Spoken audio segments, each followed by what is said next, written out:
अस्सलामुअलैकुम। बोल न्यूज़ के साथ मैं हूं फराज अहमद और मैं हूं अफशीन कुरैशी। हेडलाइंस आपने जानी, बुलेटिन का आगाज करेंगे। बानी चेयरमैन पीटीआई एक बार फिर गैर मुल्की इदारों को मुल्क में मुदाखलत का कहने लगे। बानी पीटीआई ने IMF को खत लिखने का फैसला कर लिया। बैरिस्टर गौहर अली खान और सीनियर अली जफर ने बानी पीटीआई से मुलाकात के बाद अडियाला जेल के बाहर मीडिया से गुफ्तगू की। उन्होंने कहा कि बानी पीटीआई IMF को खत लिखेंगे। गुड गवर्नेंस मैंडेट के दावेदार जमहूरियत के अलमबरदारों ने मुल्क की खुदमुख्तारी दाव पर लगाने की ठान ली।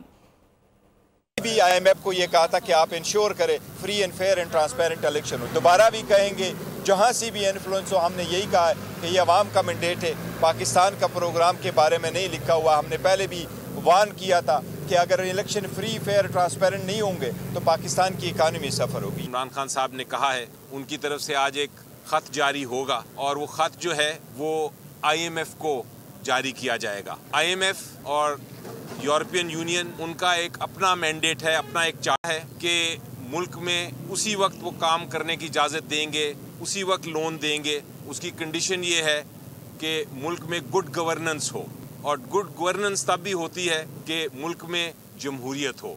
जिस मुल्क में जमहूरियत नहीं है वहाँ जो बैनुल अक़वामी जो इस तरह के इदारे हैं वो काम करना नापसंद करते हैं, ना उनको काम करना चाहिए।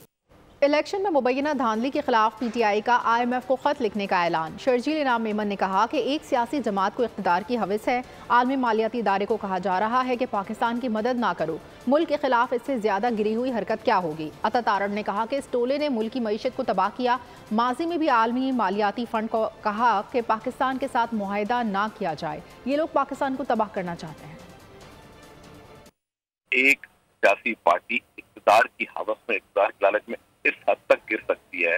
ये जो अमल है, इससे गिरा हुआ अमल पाकिस्तान की तारीख में कभी नहीं हुआ होगा। जो कि कहते जी हम मुदाखलत नहीं चाहते, हम कोई गुलाम नहीं है, हमारे मुल्क के फैसले हमारे मुल्क में हो, वो बैरूनी ताकतों को इस बार दावत दे रहे हैं कि पाकिस्तान की इमदाद रोक दी जाए। अगर मुझे मेरा इख्तिदार नहीं मिलता, अगर मुझे मेरे इलेक्शन के जो मेरे रिजर्वेशन है वो दूर नहीं होते। मुल्क की मईशत को नुकसान पहुंचाने की कोशिश करें। ये डिजिटल दहशतगर्दी पे आ गए और अब ये दोबारा IMF को खत लिख के मुल्क की मईशत का बेड़ा गर्क करना चाहते हैं। और ये IMF को खत लिखने की जो रिवायत है, जो पिछली दफा भी इनका जो एक मजमूम कोशिश थी वो पकड़ी गई, जिसमें एक मनसूबा बंदी के तहत ये आपस में तय करके मुल्क की मईशत को नुकसान पहुंचाने के लिए और मुल्क को डिफॉल्ट करवाने के लिए, दिवालिया करवाने के लिए मनसूबा बंदी कर रहे थे। माशी माहिर खाकान नजीब ने अली जफर का बयान गैर मोहतात करार दे दिया। कहा, सियासी क़यादत को सोचना पड़ेगा, प्रोग्राम की राह में रुकावट ना डाले, डिफ़ॉल्ट से बचने के लिए IMF के पास जाना पड़ेगा। पाकिस्तान को इस वक्त जिन माशी चैलेंजेस का सामना है, बट पाकिस्तान को ना सिर्फ ये प्रोग्राम कंप्लीट करना है बल्कि आगे देखना है कि पाकिस्तान एक नए प्रोग्राम का इजरा कर। आप इमेजिन करें कि पिछले साल पाकिस्तान की जो वो थी ग्रोथ, वो नेगेटिव। इस साल पाकिस्तान की ग्रोथ जो है वो नियर 2% आएगी। ये हमारी जो पॉपुलेशन ग्रोथ है उसको भी नहीं कवर करती। सो per capita income further drop करेगी। पाकिस्तान का मालियाती खसारा, पाकिस्तान का एनर्जी सेक्टर के खसारे और पाकिस्तान का करंट अकाउंट भी बड़ा चैलेंजिंग हो गया था, जिसको संभालने के लिए हमने अपनी इंपोर्ट्स पे कदगन लगाई। ये ऐसी अहदाफ हैं जो पाकिस्तान की एक अच्छी पिक्चर पेंट नहीं कर रहे। To give comfort, to give जिसे कहेंगे तकवियत, हमने एक IMF का प्रोग्राम किया। ये 9 माह का इंटरिम अरेंजमेंट था, इसका मकसद पाकिस्तान को राइड आउट कराना था। साबिक कमिश्नर रावलपिंडी लियाकत चट्टा ने इलेक्शन कमीशन समेत तमाम पाकिस्तानियों से माफ़ी मांग ली। बोले, मुझे सियासी जमात ने उकसाया, लालच में अंधा होकर इल्ज़ाम लगाया, झूठ बोला, अपने किए पर नादिम हूँ, शर्मिंदा हूँ। साबिक कमिश्नर ने इलेक्शन कमीशन तहकीकाती कमेटी में बयान रिकॉर्ड करा दिया। इतराफ़ किया कि चीफ जस्टिस का नाम जानबूझकर शामिल किया ताकि अवाम में नफरत पैदा हो सके। फांसी से शुरू होने वाला झूठ बयानिया माफी पर आ गया। साबिक कमिश्नर रावलपिंडी लियाकत चट्टा ने इलेक्शन कमीशन से माफी मांग ली। तहकीकाती कमेटी में बयान रिकॉर्ड करा दिया। लियाकत चट्टा ने इंकिशाफ किया कि 11 फरवरी को सियासी जमात के रहनुमा ने मुलाकात करके मुझे लालच दी, मराद में पेशकश की और उकसाया। लियाकत चट्टा ने बताया कि इन्हें इलेक्शन को धांधली ज़दा साबित करने के मंसूबे का टास्क दिया गया था। मंसूबा पूरा करने पर आला ओहदे की यकीन दहानी भी कराई थी। मंसूबा साज ने कहा, पहले इस्तीफा दो जिसमें धांधली धांधली का इल्जाम शामिल हो, लेकिन खदशा था कि इस्तीफे का असर न हो, इसलिए जज्बाती और ड्रामे से भरपूर प्रेस कॉन्फ्रेंस करने का फैसला किया। मुझे मशवरा दिया गया प्रेस कॉन्फ्रेंस में खुदकुशी और मुझे फांसी पर लटका दो जैसे जज्बाती जुमले बोलो। चीफ जस्टिस का नाम जानबूझकर शामिल किया ताकि अवाम में नफरत पैदा हो। साबिक कमिश्नर ने एतराफ किया कि रिटायरमेंट की वजह से बहुत दबाव में था। तमाम जिम्मेदारी कबूल करता हूँ और हुक्काम के आगे सरेंडर करता हूँ। बशमूल इलेक्शन कमीशन, मुझे कभी किसी ने धांधली की कोई हिदायत नहीं दी। अपने बयान पर बहुत शर्मिंदगी है, कौम से माफी चाहता हूँ। मीडिया पर सुप्रीम कोर्ट के फैसले की गलत तशरीह पर सुप्रीम कोर्ट की जानिब से वजाहती एलामिया जारी कर दिया गया है। एलामिया में कहा गया है कि गलत रिपोर्टिंग से कई गलत फहमियाँ पैदा की जा रही हैं। तासुर दिया गया जैसे सुप्रीम कोर्ट ने दूसरी आईनी तरमीम मुसलमान की तारीफ से इनहराफ किया। तासुर दिया जा रहा है कि मजहब के खिलाफ जराइम से मुताल्लिक दफात ख़त्म करने के लिए कहा गया। सुप्रीम कोर्ट के एक फैसले पर कई गलत फहमियाँ पैदा की जा रही हैं। अदालत ने दूसरी आईनी तरमीम से इनहराफ नहीं किया। मजहब के खिलाफ जराइम से मुताल्लिक मजमुआ ताज़ीरात की दफात खत्म करने का तासुर गलत है। सुप्रीम कोर्ट ने वजाहती एलामिया जारी कर दिया। एलामिया में कहा गया है, इस्लामी अहकाम आईनी दफात कानून के मुताबिक मुल्जिम की जमानत पर रिहाई का हुक्म दिया। अफसोस है ऐसे मुकदमात में जज्बात मुश्तइल इस्लामी अहकाम भुला दिए जाते हैं।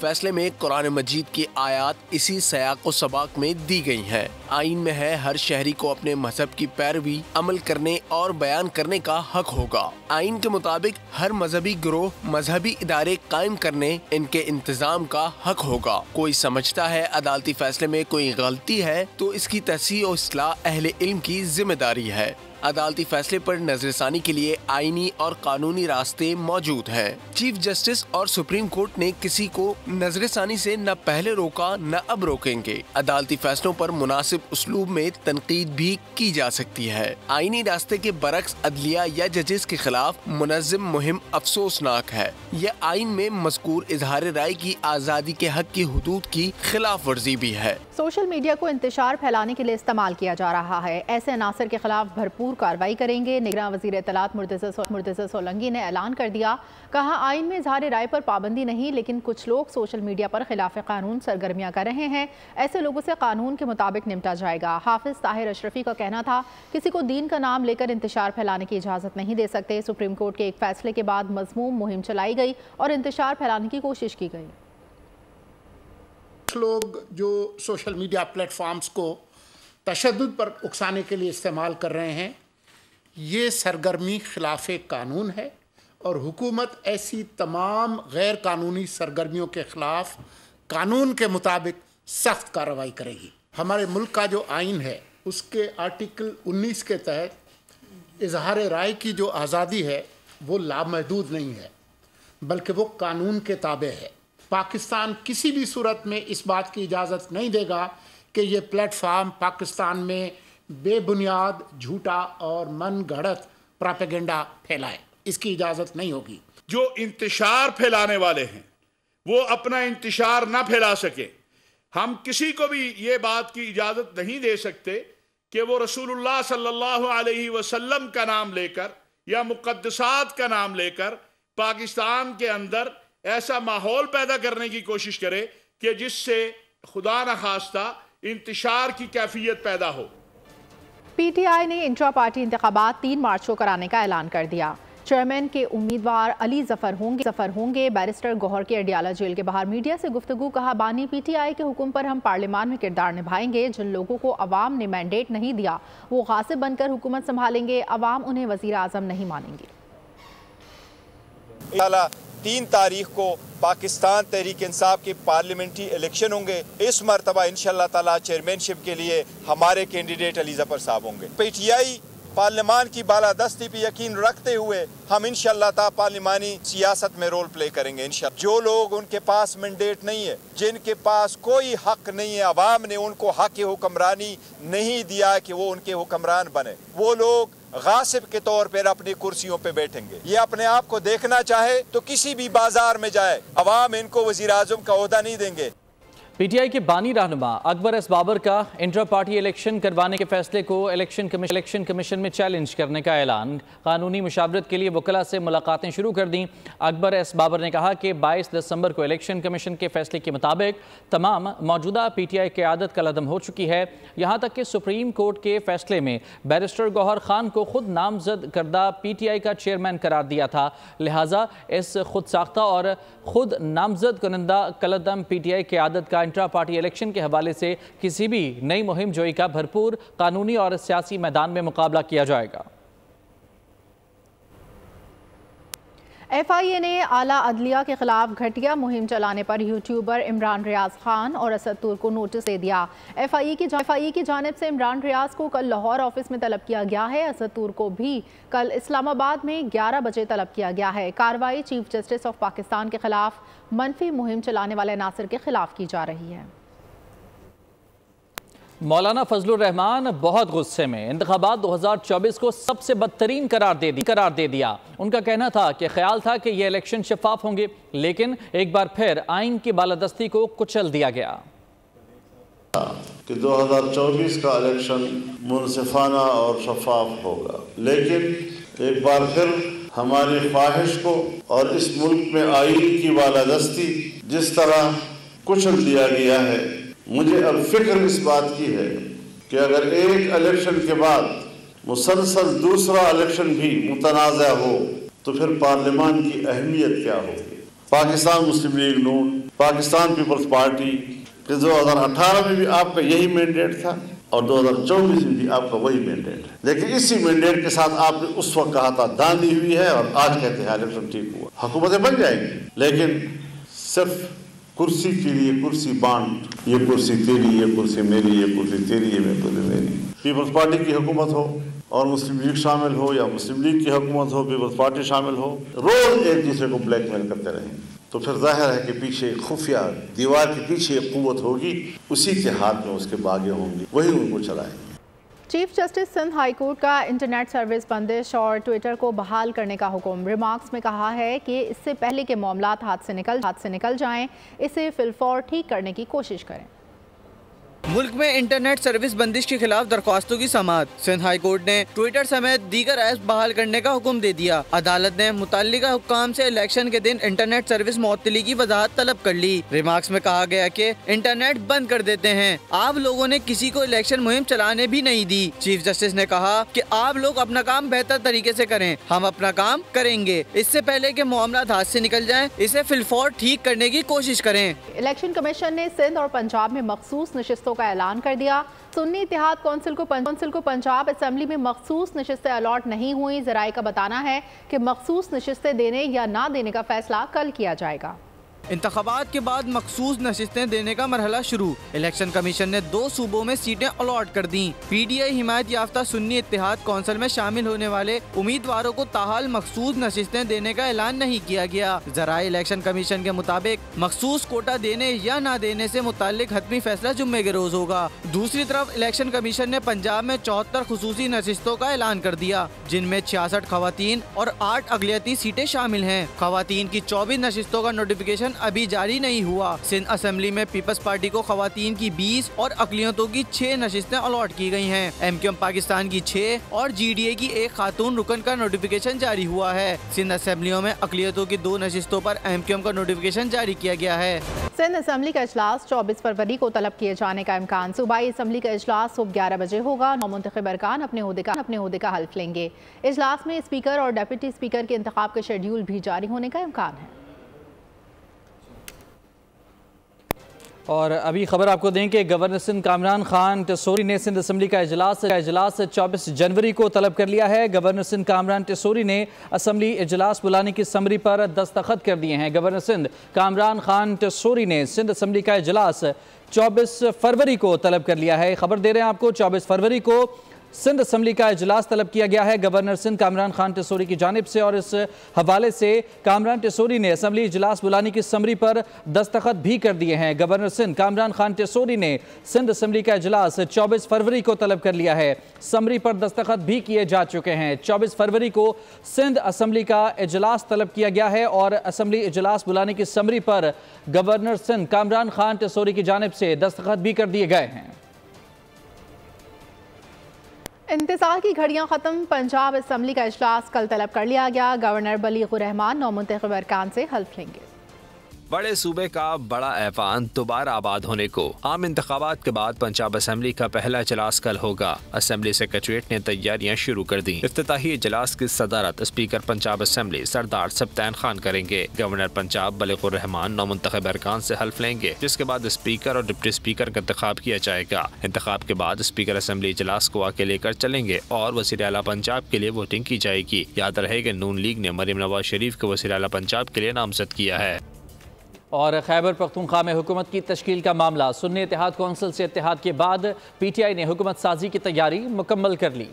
खैबर पख्तूनख्वा में कौन संभालेगा मसनद इक्तदार। PTI हिमायत याफ्ता अरकान असम्बली अपने तौर पर हुकूमत बनाने को तैयार। तहरीक इंसाफ के हिमायत याफ्ता आज़ाद अरकान की शमूलियत के बाद खैबर पख्तूनख्वा असम्बली में सुन्नी इत्तेहाद कौंसिल के अरकान की तादाद 91 हो गई। सूबे में सुन्नी इत्तेहाद कौंसिल सबसे बड़ी जमात बनकर हुकूमत साजी करेगी। सूबाई असम्बली में सुन्नी इत्तेहाद कौंसिल को खवातीन की 26 में से 21 नशिस्तें मिलने का इम्कान है। खैबर पख्तूनख्वा असम्बली का इजलास 28 या 29 फरवरी को मुतवक्का है। सूबाई असम्बली इजलास और हल्फ बर्दारी के बाद काबीना साजी का अमल शुरू होगा। मेरे लिए पाकिस्तान सब कुछ है, खुशकिस्मत हूँ जिसे खिदमत का मौका मिला। निगरान वज़ीर आज़म अनवारुल हक काकड़ का वफाकी काबीना इजलास में खिताब। कहा, हमें अपने घर पाकिस्तान को मुस्तहकम और खुशहाल बनाना है। हर मुश्किल सूरत हाल से निपटने में काबीना अरकान ने भरपूर मुआवनत की। मिलिट्री सेक्रेटरी ने बेहतरीन अंदाज में जिम्मेदारियाँ निभाई। I thank all of you that at times you have flowered me with appreciation which I never deserved. I've just been lucky. I'm just fortunate. And the fortune part can't be taken away from anyone. So I stand here a distinguished lucky person who happened to deliver for the country. अवामी नुमाइंदों के इस्तकबाल की खुसूसी तैयारियाँ। कौमी assembly की तज़ीन व आराइश ज़ोरों शोर से जारी है। मेहनत कशों की बड़ी तादाद अवामी नुमाइंदों को आरामदेह माहौल फराहम करने के लिए काम में जुट गई। 9 मुंतखब अरकान कौमी असम्बली की रजिस्ट्रेशन शुरू कर दी गई। नए मेहमानों के इस्तकबाल की तैयारियां। ऐवान की तज़ीन व आराइश जोरों शोर से जारी। चमक दमक बढ़ाने के लिए कौमी असम्बली हॉल और राहदारियों में लाइट्स लगने लगी। पार्लियामेंट हाउस की असर-ए-नौ सफाई सुथराई, फर्नीचर और फर्श को चमकाया जाने लगा। सोफों की मरम्मत शुरू कर दी गई। मेहनत कशों की बड़ी तादाद अवामी नुमाइंदों को आरामदा माहौल फराहम करने के लिए काम में जुट गई। कैफेटेरिया की तज़ीन व आराइश का काम भी हंगामी बुनियादों पर शुरू। 26 फरवरी तक मुकम्मल करने की डेडलाइन दे दी गई। कौमी असम्बली का पहला इजलास 29 फरवरी को मुतवक्का है। इसराइली काबिज फौज ने गजा में शहरी आबादी को निशाना बनाते हुए 120 से जायद फलस्तीनियों को शहीद कर दिया। लैंडलाइन, सेलुलर कम्युनिकेशन और इंटरनेट में खलल के बायस तिब्बी वर्कर्स को मुश्किलात का सामना करना पड़ रहा है। गजा में इसराइली जारियत के 139 रोज। फलस्तीन में खुराक का बहरान शिद्दत इख्तियार कर गया। गजा में रोजाना 100 से ज्यादा अफराद शहीद कर दिए जाते हैं। इसराइली फौज तिबी, रिफाई और मीडिया वर्कर्स के काम में भी रुकावट बनती है, जिससे मुतासरीन को बरवक्त इमदाद नहीं पहुँच पाती। गजा की पट्टी में तिबी मराकज इसराइली फौज के कब्जे में है, जहाँ काबिज फौज न सिर्फ इमारत को नुकसान पहुँचा रही है, बल्कि किसी को बाहर जाने की इजाज़त है न अंदर आने की इजाज़त दी जाती है। वजारत सेहत फलस्तीन के मुताबिक गजा में शोहदा की तादाद बढ़कर 29,410 तक जहाँ पहुँची। 69,465 अफराद जख्मी भी हुए। इस्लामाबाद में पाकिस्तानी तलबा ने अपने आर्ट वर्क और नज़मों के जरिए फ़लस्तीनियों के साथ इजहार यकजहती किया। मज़ीद जानते हैं महापारा ज़मान की इस रिपोर्ट में। Islamabad institute of strategic studies में किया हर तस्वीर फलस्तीनियों की दर्द भरी दास्तान पेश करती नजर आई। फलस्तीन के सफीर अहमद रबी ने भी तकरीब में शिरकत की और बच्चों की इस काविश को सराहा। They saw everything and they feel everything and they are effort and they write and they draw beautiful things. बच्चों का कहना था इन पेंटिंग्स को बनाने का मकसद फलस्तीन के मजलूम लोगों की आवाज दुनिया तक पहुंचाना है। जो जुल्म गाज़ा में हो रहा है मैं इसके लिए लिख रही हूँ, ये ख़त्म होने चाहिए और ये गलत हो रहा है। अभी थोड़ी सी ग्रेवयार्ड्स बनाई और इजराइल जो अभी पैलेस्टाइन को शूट कर रहा है, बॉम्ब्स बनाए मैंने। तकरीब के इख्तिताम पर बच्चों को बेहतरीन कारकर्दगी पर एजाजी इनामात से नवाजा गया। कैमरामैन शब्बीर अहमद के साथ महपारा जमान, बोल न्यूज़, इस्लामाबाद। मुल्क के बेशतर शहरों में भीगे भीगे ठंडे ठार मौसम का राज। बालाई इलाकों में बर्फबारी के बाद दिलफरेब नज़ारे। महकमा मौसमियात ने 25 से 27 फरवरी के दौरान कराची में भी बादल बरसने की पेशगोई कर दी। बालाई इलाकों में मौसम सरमा के हसीन रंग, कहीं बर्फबारी, कहीं बादल तो कहीं अब्रे करम। हुंजा अस्तोर गिजर में सफेदी छा गई, अपरदीर में शदीद बर्फबारी, पहाड़ों ने सफेद चादर ओढ़ ली। मलका कौसार मरी का हुस्न मजीद निखर गया। आजाद कश्मीर में भी हर सू चांदी बिखर गई। पहाड़, दरख्त, रास्ते सफेद चादर से ढक गए। वादी नीलम समेत मुख्तलिफ शहरों में बादलों की अटखेलियाँ। बलूचिस्तान के मुख्तलिफ शहरों में कहीं बारिश तो कहीं बर्फबारी ने ठंड बढ़ा दी। समुद्री शहर और गिरदो नवाह में भी मूसलाधार बारिश से सर्दी बढ़ गई। महकमा मौसमियात ने 25 से 27 फरवरी के दौरान कराची में भी बादल बरसने की पेशगोई कर दी। अवैस मुनीर ने एशियन स्नूकर चैंपियनशिप के फाइनल के लिए क्वालिफाई कर लिया। कतर में जारी इवेंट के सेमीफाइनल में अवैस मुनीर का मुकाबला तजुर्बाकार और दिफाई चैंपियन ईरान के आमिर सरकोश से था। पाकिस्तानी खिलाड़ी ने बेहतरीन क्यू कंट्रोल का मुजाहरा करते हुए हरीफ को 4-1 से आउट क्लास कर दिया। अवैस मुनीर 2015 के बाद पहले पाकिस्तानी क्यूइस्ट हैं जिन्होंने एशियन स्नूकर चैंपियनशिप के फाइनल के लिए क्वालिफाई किया। 9 साल कबल पाकिस्तान के हमजा अकबर ने इवेंट का फाइनल खेलकर फाइनल जीता। कोयटा ग्लैडिएटर्स इस्लामाबाद यूनाइटेड के 139 रन के टारगेट का ताक़ुब कर रही है। 9 विकेटों पर 138 रन बनाने वाली शादाब 11 हरीफ बॉलर्स के सामने रेत की दीवार साबित हुई। कोई भी बल्लेबाज ज़्यादा देर तक क्रीज पर न रुक सका। आगा सलमान 33 रन के साथ टॉप स्कोरर रहे। कप्तान शादाब खान सिर्फ 2 रन बना सके। अबरार अहमद और वसीम जूनियर ने 3-3 शिकार किए। और पेशावर में Torsam Khan all Pakistan women's and boys under 15 championship ख़त्म हो गई। बाबडा की महविश अली ने पाकिस्तान आर्मी की सना बहादुर को शिकस्त देकर टाइटल अपने नाम कर लिया। अंडर 15 बॉयज़ कैटेगरी में आर्मी के नौमान खान ने पहली पोजीशन हासिल की। पेशावर से आसिफ शहजाद की रिपोर्ट देखिए। पेशावर के कमर जमान स्क्वैश कॉम्प्लेक्स में एहसाब शुकन मुआरके दिलचस्प और सनसनीखेज मुकाबले के बाद पाकिस्तान वापडा की महविश अली ने टाइटल अपने नाम कर लिया। महविश अली का कहना है कि मुल्क व कौम का नाम रोशन करना चाहती हूँ। साबिक आलमी चैंपियन कमर जमान के मुताबिक इवेंट के इनाकात का मकसद नया टैलेंट सामने लाना है। यहाँ खैबर पख्तूनख्वा स्पोर्ट डायरेक्टरेट में भी बनी हुई है, यहाँ ही बनी हुई है, तो उससे बच्चे जो है निकल रहे हैं आपके 9 साल 10 साल 11 साल के ये बच्चे जो हमको मिलेंगे। इस वक्त मेरे पास कम से कम 400 से ज़्यादा बच्चा स्क्वाश खेल रहा है इस एकेडमी में और पाकिस्तान एयरफोर्स की एकेडमी में, तो ये इन्हीं बच्चों ने आगे आना है। चैंपियनशिप 5 रोज तक जारी रही, जिसकी मुख्तलिफ कैटेगरीज में मजमूई तौर पर 64 प्लेयर्स ने सलाहियतों का मुजाहरा किया। कौन बनेगा रेस का सुल्तान? बहावलपुर के चौलिस्तान में 19वीं जीप रैली के क्वालिफाइंग राउंड मुकम्मल हो गए। चमचमाती फर्राटे भरती गाड़ियां मैदान में जीत के लिए तैयार हो गईं। रेस में 5 खवातीन समेत 100 से ज्यादा माहिर ड्राइवर्स हिस्सा ले रहे हैं। मुर्तजा चौधरी की रिपोर्ट देखिए। 19वीं चौलिस्तान जीप रैली में मर्द ड्राइवर्स के साथ साथ खवातीन भी पुरजोश। गुज़िश्ता रैली के रनर अप जैन महमूद की बहन भी इनको सपोर्ट करने सहराए चौलिस्तान में पहुंची। भाई को सपोर्ट करने के लिए आई हूँ, अपने वालिद साहब को सपोर्ट करने के लिए आई हूँ और बहुत खुशी हो रही है कि इस तरह का इवेंट हो रहा है और मुझे लगता है कि और खवातीन को भी आना चाहिए और इसके अंदर पार्टिसिपेट करना चाहिए। रेस के सुल्तान साहबजादा कहते हैं इस तरह के इवेंट्स मुल्क का अच्छा तासुर बनाते हैं। तो मैं उम्मीद करता हूँ कि इंशाल्लाह ये इवेंट बड़ा कामयाब होगा और हमारे मुल्क को इस तरह के कामयाब इवेंट्स की बड़ी ज़रूरत है, कौम का मोराल उठाने के लिए और मुल्क का इमेज बेहतर करने के लिए। जीप रैली क्वालिफाइंग राउंड को देखने बड़ी तादाद में लोग दरावड़ फोर्ट के तारीखी मकाम पर पहुंचे। रेत का सहरा और खतरनाक टीलों पर चौलिस्तान जीप रैली में कल प्रीपेड कैटेगरी के पहले राउंड के मुकाबले होंगे। चौधरी मुर्तजा, बोल न्यूज़, भावलपुर। फैसलाबाद में तलबा और तालिबात के लिए फ़न गाला का एहतमाम किया गया। रंगारंग इवेंट से स्टूडेंट्स, असातिज़ा और वालिदैन खूब लुत्फ़अंदोज़ हुए। गुलाम दस्तगीर की रिपोर्ट देखिए। फैसलाबाद में फन गाला, रंग बिरंगे और दिलकश मलबूसात जेब तन किए बच्चों ने मेहमानों को खुशामदीद कहा। हमें फंक्शन में बहुत मज़ा आ रहा है और हम चीज़ियाँ भी ले रहे हैं, हमें बहुत ज़्यादा मज़ा आ रहा है। हमने डांस भी किया है, हम वेलकम करते हैं। मेरे स्कूल में फंक्शन हो रहा है और मैंने मेहमानों को वेलकम किया है। हमारे school name is falcon school system, यहाँ हम बहुत इंजॉय कर रहे हैं।